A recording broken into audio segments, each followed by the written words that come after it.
El siguiente segmento tiene contenido o opinión.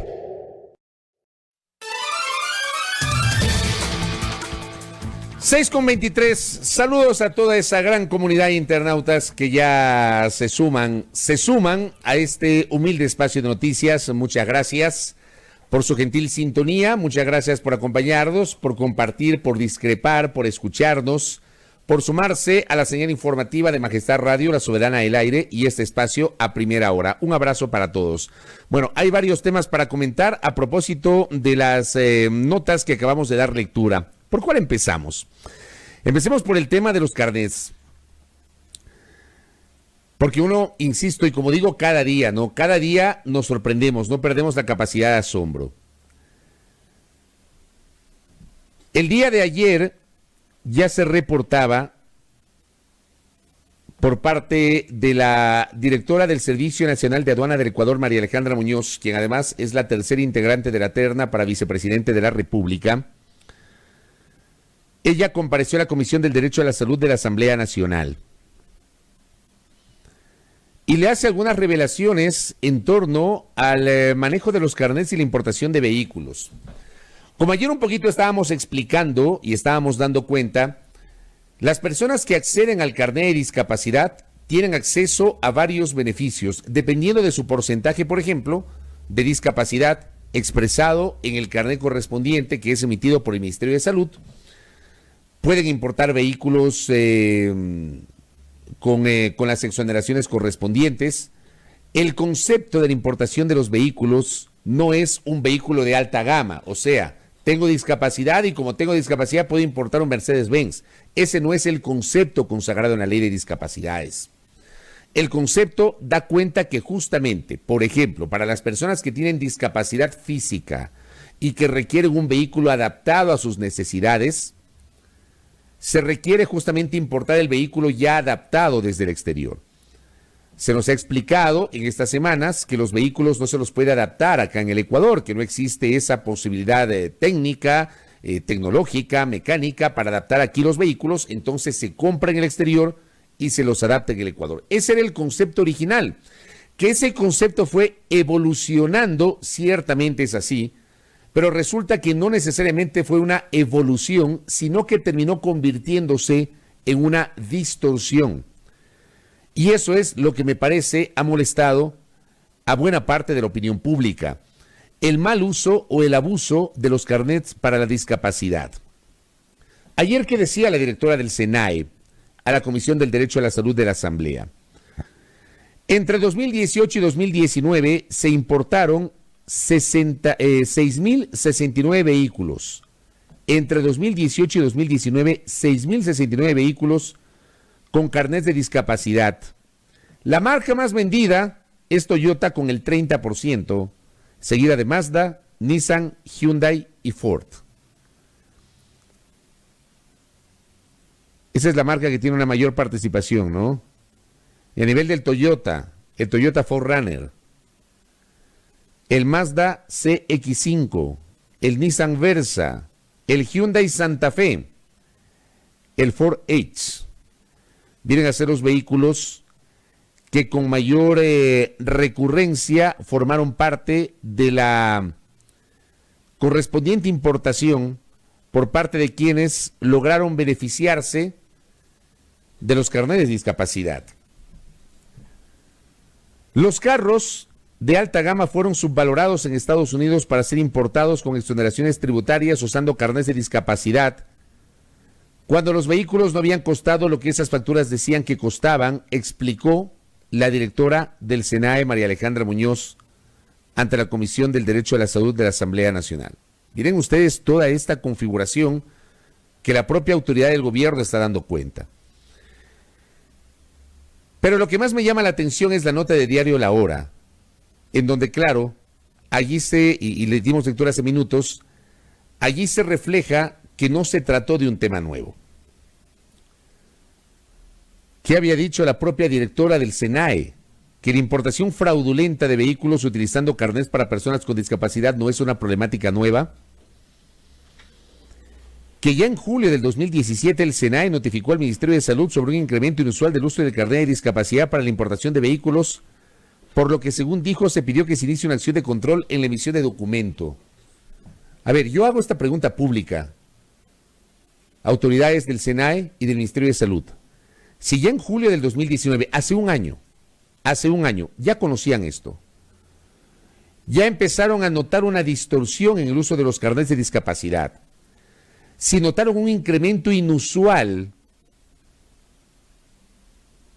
de la importación de vehículos aprovechando justamente el carnet de discapacidad, ¿qué se hizo? O sea, no basta con la alerta.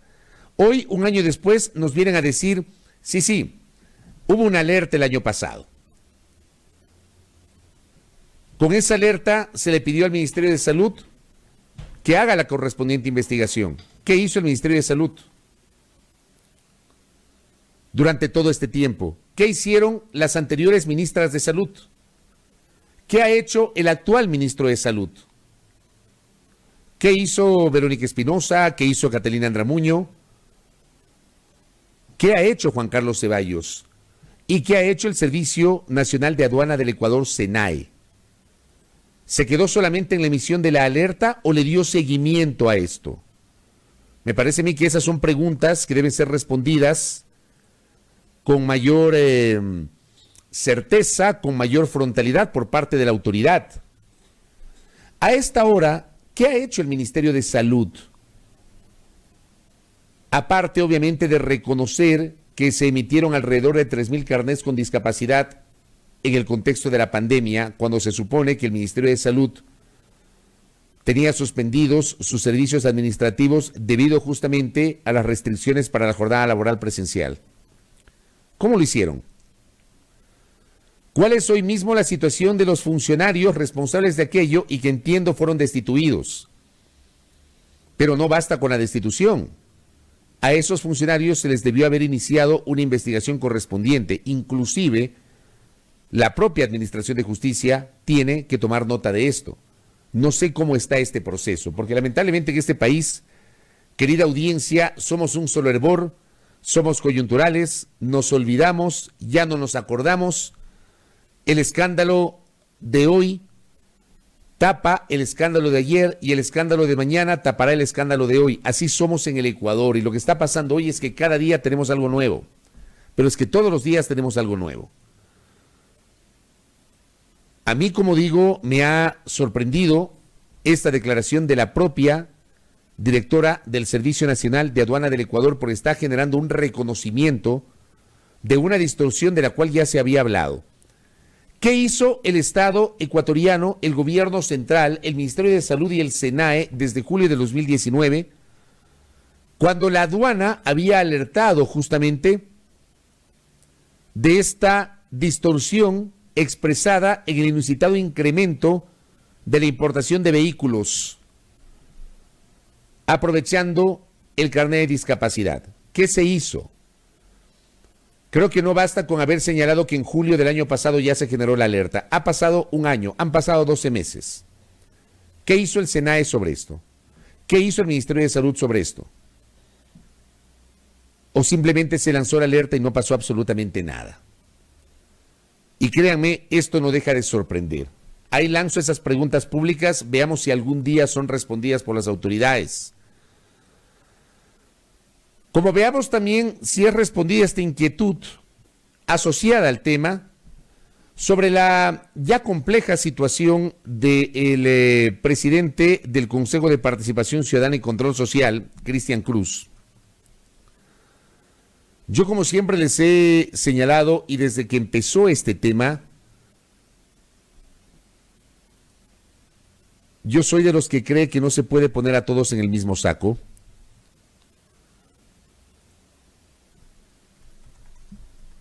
Yo soy de los que piensa que hay que discriminar cada uno de los casos. Hay casos y casos. Hay gente que tiene muchos años con una condición y fruto de esa condición tiene un carnet de discapacidad.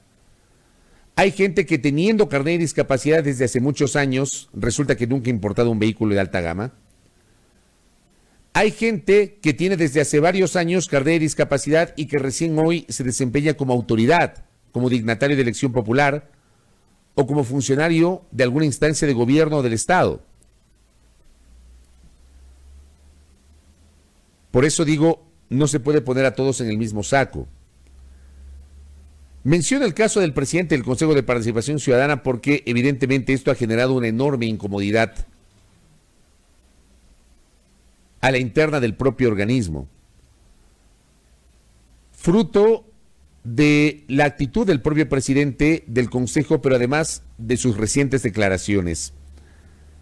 Ayer hubo sesión de pleno del Consejo. Nosotros conversamos ayer en la mañana con la vicepresidenta de este organismo, Sofía Almeida, quien nos alertaba que se buscaría que el día de ayer mismo se analice el tema, aunque no estaba en el orden del día.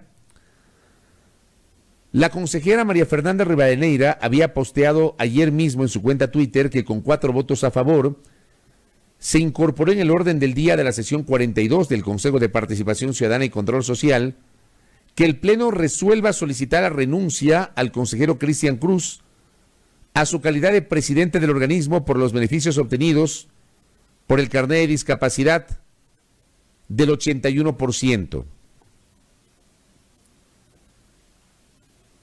Este tema finalmente no fue abordado. La sesión de pleno del Consejo de Participación Ciudadana se suspendió y no llegaron a tratar justamente el punto de la renuncia del presidente del Consejo de Participación Ciudadana.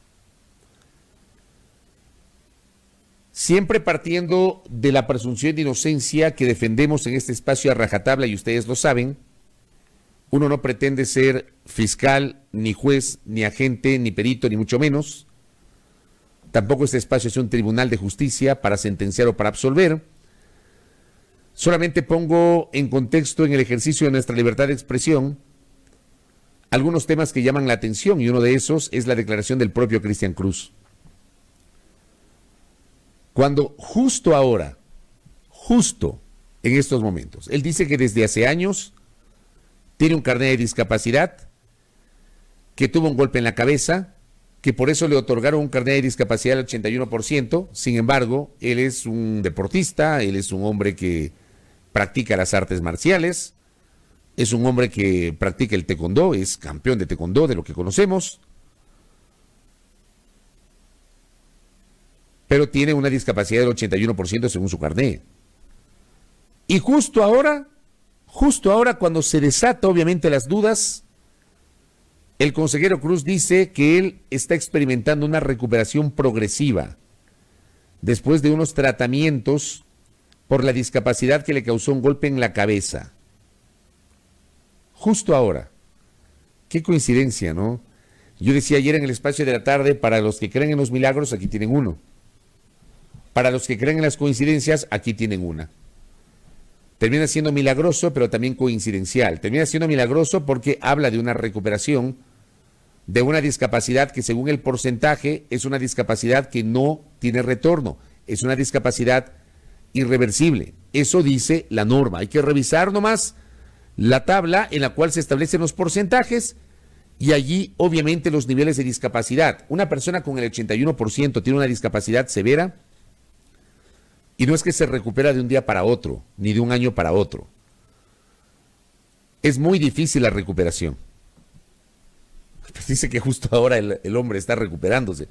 Por eso digo, es un milagro y es una coincidencia. Veamos cómo lo justifica, ¿no? Hay gente que lamentablemente termina convirtiéndose en esclavo de sus propias palabras y luego no saben cómo explicar.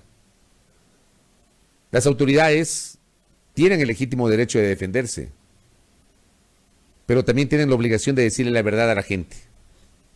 En este caso estamos hablando de una autoridad de elección popular. Hoy también, a propósito del consejero Cruz, salen un poco de alertas que dice que ya se conocía desde hace años, pero aparecen recién hoy. El hombre fue elegido en un voto popular, nadie habló sobre eso. Cuando fue elegido presidente del Consejo, nadie dijo nada. Ahora es que aparecen algunos a decir, yo sí sabía desde hace años cuando quiso ser consejero a través del concurso de méritos y oposición y obtuvo puntos adicionales por su condición de discapacidad. ¿Por qué no lo dijeron en su momento? ¿Por qué cuando se postuló como candidato a las elecciones del año anterior para integrar este consejo? Porque hay que recordar que el Consejo de Participación Ciudadana anteriormente se elegía por concurso y desde el año pasado se elige por voto popular. Esquema con el cual en lo personal nunca estuve de acuerdo y quienes me siguen desde hace años lo saben. Desde que se planteó la consulta popular yo no estuve de acuerdo que el Consejo se elija por voto popular. Es un cuerpo colegiado que tiene otra naturaleza distinta a la de la función legislativa. Y este país necesita obviamente concursos mucho más transparentes, mucho más serios, responsables, con verdadera veeduría y participación de la ciudadanía, cosa que no ha ocurrido. No ocurrió antes, no ocurre hoy. No sé si ocurrirá mañana. Y este consejo, lo que está pasando con la estructura llamada Consejo de Participación Ciudadana y Control Social, cada día compra los votos para justificar su extinción, su desaparición. Cada día. Cada día. Un organismo que termina convirtiéndose en impresentable por este tipo de cosas. Pasó en su momento con Tuárez, pasa hoy con Cruz, y esto evidentemente le quita seriedad al manejo de este organismo. Te digo, para quienes creen en los milagros, aquí tienen uno. El del consejero Cristian Cruz, que creo yo que debería, por propia transparencia de él, permitir que se debata o no la posibilidad de que él presente la renuncia. El Pleno del Consejo de Participación Ciudadana y Control Social no le puede exigir que renuncie o no le puede ordenar que renuncie. No tiene esa capacidad. Pero sí me parece que el presidente del Consejo de Participación Ciudadana y Control Social debería tener la sensibilidad de someter el tema a la discusión con sus compañeros sobre algo que para la sociedad no está claro.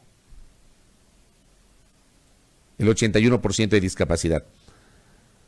Hablando de que son esclavos de las palabras, ¿no? Algunos funcionarios, gracias Néstor. Ya explicó el señor ministro de Salud cuáles son los futbolistas que tienen carnés de discapacidad. Ya lo explicó. Acuérdese lo que dijo la semana anterior, me parece, o hace 2 semanas, la semana anterior. Que hay futbolistas que tienen carnet de discapacidad y que probablemente por eso no meten goles. Ni para la broma el tema. Lo que necesita el país es saber si efectivamente hay futbolistas, como planteé la semana anterior. A mí me parece absurdo que un futbolista de la primera categoría del fútbol ecuatoriano, que pertenece a un club de nuestra liga profesional, tenga una condición de discapacidad y sin embargo se dedica a jugar al fútbol profesional. Cuando en las fichas médicas de los clubes saben hasta si tiene o no tiene caries, como decían la semana anterior. Se lanzó esto y no se ha vuelto a conocer. Y ya nadie se olvida, nadie se acuerda. Nadie se acuerda. El colega periodista Esteban Ávila, de la Fraterna Radio Redonda, estaba generando la semana anterior un ejercicio, trabajo de hormiguita, ¿no? Empezar a buscar la situación de los futbolistas de los clubes. Y en el trabajo, al menos lo que había avanzado Esteban, no se había encontrado con ningún futbolista que tenga carnet de discapacidad. Con ninguno. En la revisión de varios clubes que hizo el colega periodista. De este tema ya se olvidaron. Vuelve a ser un anuncio lanzado allí.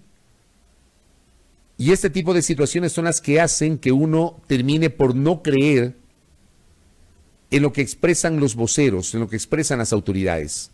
Se lanza una cosa, se dice algo, no se le da seguimiento, no se le da sustento, la sociedad no pide cuentas. También depende de nosotros, ¿no? Nosotros no pedimos cuentas. Bueno, este es un tema que evidentemente nos sigue sorprendiendo. Cada día nos sorprendemos con este tema, no perdemos la capacidad de asombro. Como tampoco perdemos la capacidad de asombro con el tema de las medicinas, ¿no? Y al respecto quiero públicamente expresar mi modesto respaldo y mi solidaridad a la colega periodista Dayana Monroy de Teleamazonas.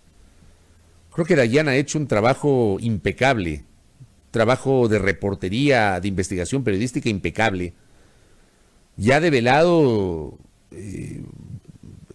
todos los pasajes que ha podido sobre esta red de corrupción que estamos seguros no sabemos todavía todo.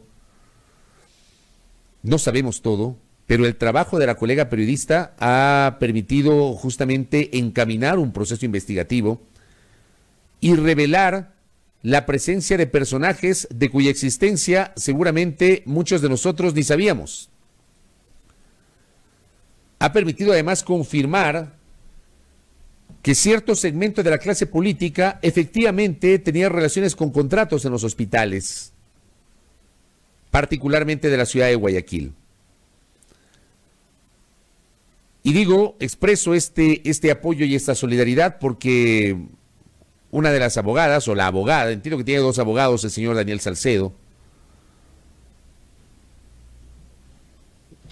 su abogada ha anunciado públicamente que va a demandar a la colega periodista. Los pájaros contra las escopetas, diría alguien, ¿no? Ustedes saben que en este espacio siempre hemos apelado al trabajo periodístico riguroso, responsable, argumentado, contrastado. Yo creo que lo que ha publicado Dayana Monroy en sus notas periodísticas han cumplido justamente con todos estos preceptos que señala la práctica periodística. Por eso hablo de que en este caso los pájaros contra las escopetas.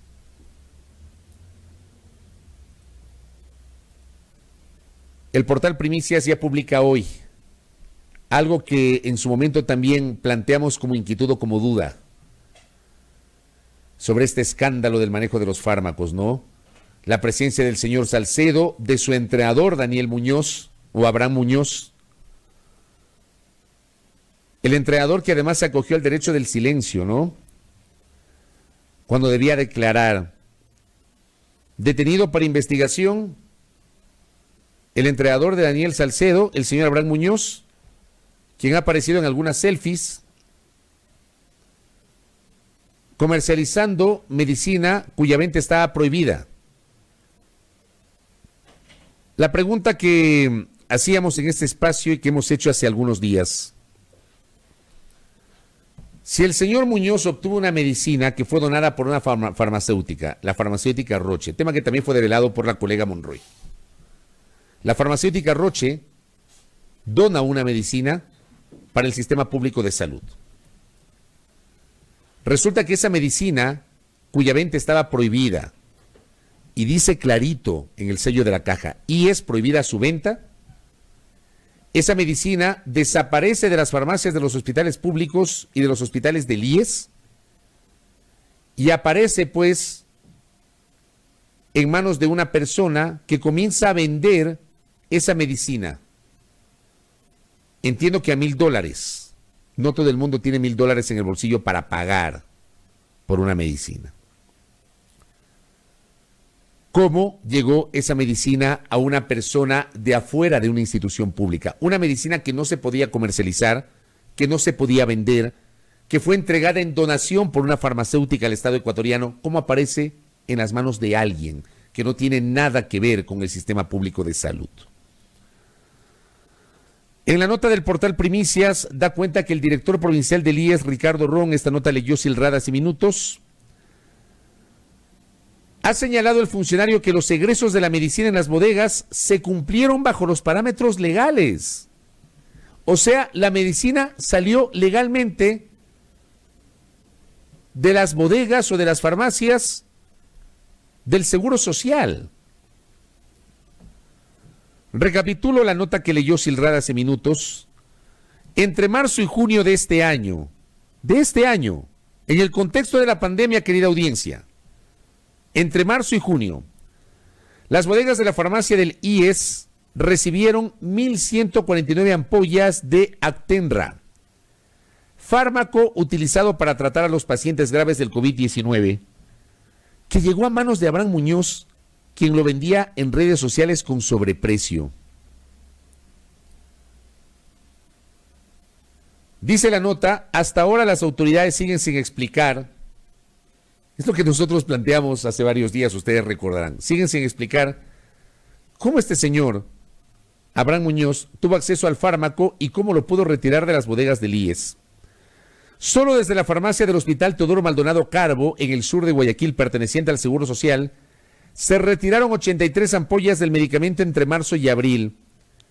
Esta información consta en la denuncia que presentó la Dirección Provincial del IES ante la Fiscalía por los supuestos abusos en el retiro de la medicina. Ahí aparecen los egresos. ¿Qué tal? Vuelvo a hacer la pregunta que hacía hace pocos días, querida audiencia.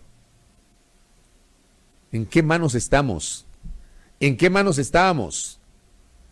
¿Cómo han jugado con la salud de los ecuatorianos?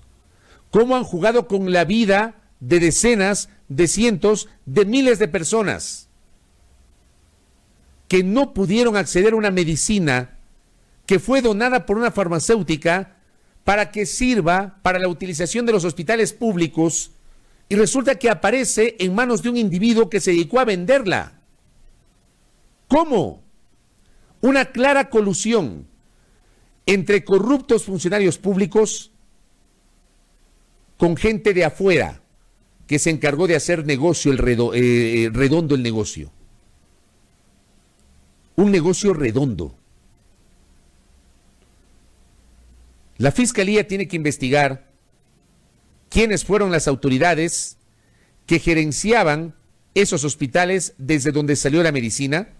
Sé que hay una orden de prisión contra el señor Luis Jairal Zunino, quien fue gerente del Hospital del IES Teodoro Maldonado Carbo.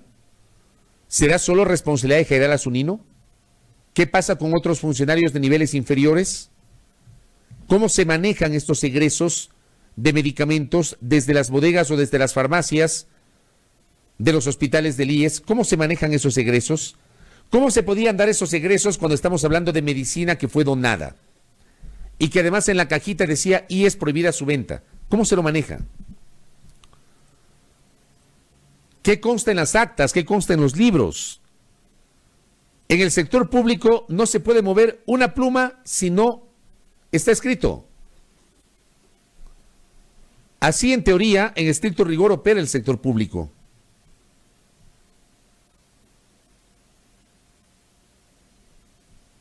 Es una mafia la que ha jugado con la salud de decenas de ecuatorianos. Mafiosos, corruptos. Y claro, hoy descubiertos se acogen al derecho al silencio.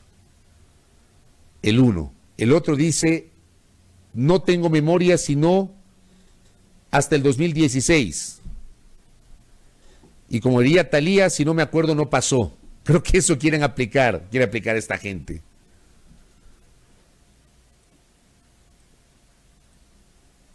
De verdad que esto causa indignación, querida audiencia. Salieron del IES legalmente, no fueron robados los medicamentos. ¿Cuánta gente complicó su salud? ¿Cuánta gente falleció porque no tuvo acceso a ese medicamento? ¿Cuánta gente acudió donde este sujeto a pedirle que le venda la ampolla y no tenía la plata para poderle comprar y este individuo no se la vendió? ¿Cuánta gente? No es que uno tiene $1,000 en el bolsillo o $2,000 en el bolsillo. Por Dios. Este tipo de situaciones develan un país en una suerte de estado fallido, ¿no? En donde cada día se va develando cosas que han venido ocurriendo en el Ecuador. Y sobre lo que muchas veces nuestras autoridades deciden regresar a ver al otro lado.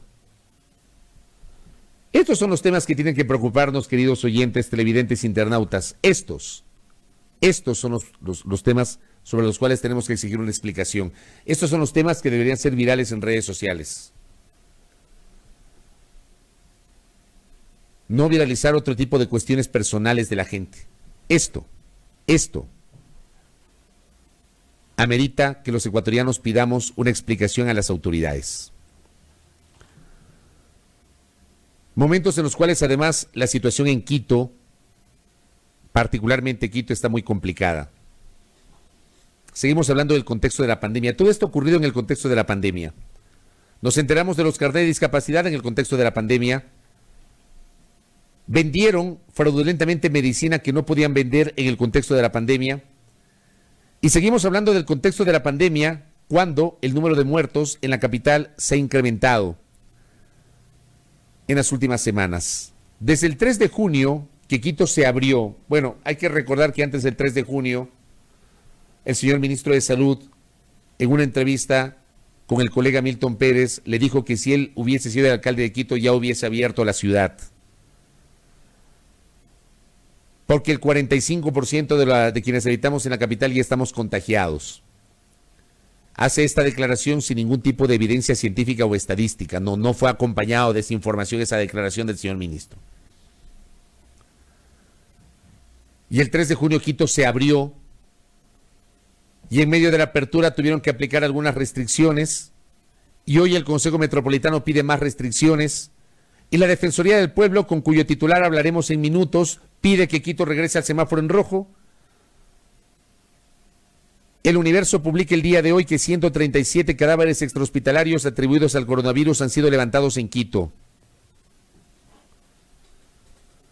Repasemos rápidamente esta nota. Sobre esto vamos a tener una entrevista en estos días justamente con el responsable de la Empresa Pública Metropolitana de Gestión Integral de Residuos Sólidos, que está encargado del protocolo de levantamiento de cadáveres atribuidos a la pandemia.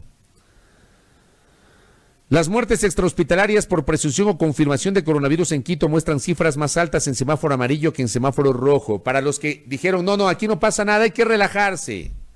Para los que no entendieron que la economía había que combinarla con la salud. Para los que se niegan a entender que si no tienen salud no puede trabajar. Que si no tiene salud no puede abrir su negocio. Que hay que cuidarse. Para quienes no entendieron eso, resulta que el número de fallecidos en Quito se incrementó desde el 3 de junio cuando pasamos a semáforo amarillo. De acuerdo a las cifras oficiales de la NGIRS, que es esta empresa encargada del protocolo de levantamiento de cadáveres atribuidos a la pandemia, el lunes 13 de julio, hace 3 días, hubo 11 casos, siendo la más alta cifra registrada en lo que va de la emergencia sanitaria decretada en marzo pasado. El pasado viernes 3 de julio se registraron 9 casos. Antes había un promedio de 3, 4 y 5 víctimas al día. En total se han reportado 137 casos de fallecimientos fuera de los hospitales, de ellos 15 en la vía pública, 105 en domicilios, 13 en ancianatos, 4 en apoyo a criminalística de la Policía Nacional.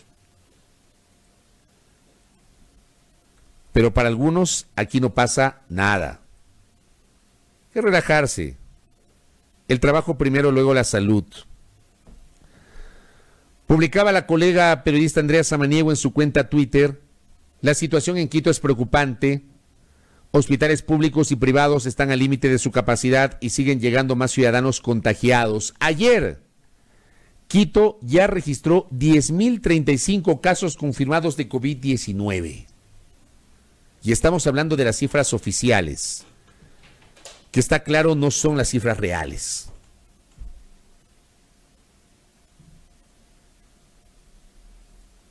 Porque todos sabemos y hemos hablado varias veces del denominado subregistro que existe, ¿no?